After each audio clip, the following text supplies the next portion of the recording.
The most dangerous thing you will ever build is the story in your head that says you can't. It arrives not as a shout, but as a whisper. A quiet exhale as you look at the application form, the business plan, the blank page. I'm not ready. I don't have the right experience. Someone else could do this better.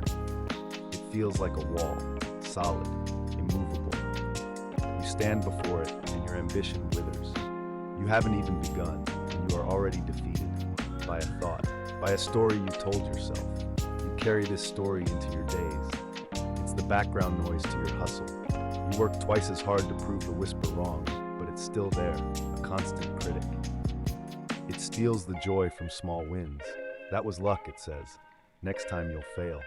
You become so used to its voice you mistake it for your own. You think this is just being realistic. You think this is how you stay safe, but it's not safety. It's a slow, quiet surrender.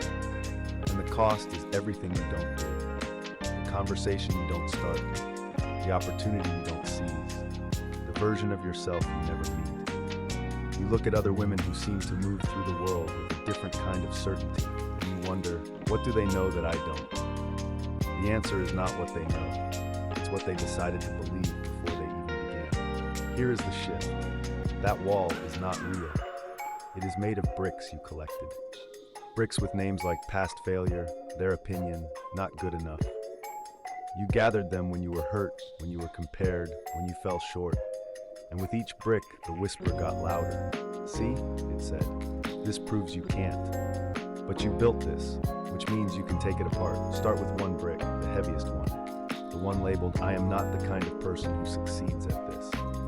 Hold it in your mind. Where did it come from? A voice from your past? A system that told you to be smaller? You hold it, and you realize its weight is not truth. It is just old pain hardened into a belief.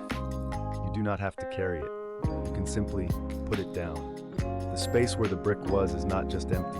It is potential. It is a doorway you built with your own hands.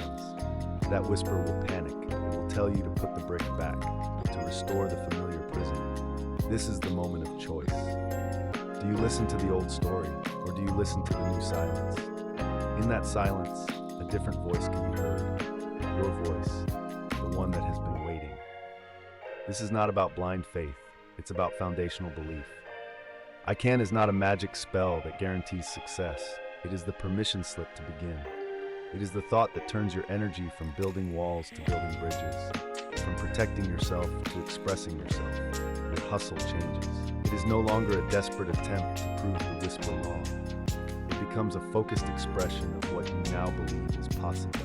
So who do you become? You become the woman who meets the next I can't with a question. Says who?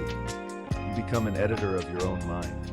You learn the architecture of your doubts so you can redesign them. Your resilience is no longer just about getting back up.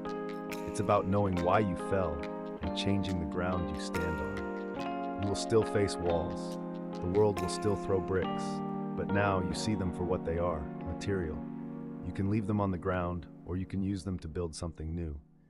Your I Can is the mortar. It holds everything together. It turns obstacles into foundations. Your first thought is no longer your enemy. It is your most essential tool. So look at the thing you want to do. The thing that makes the old whisper rise. Hear it, acknowledge it, and then, in the quiet after its echo, ask yourself the only question that matters. What will I build instead?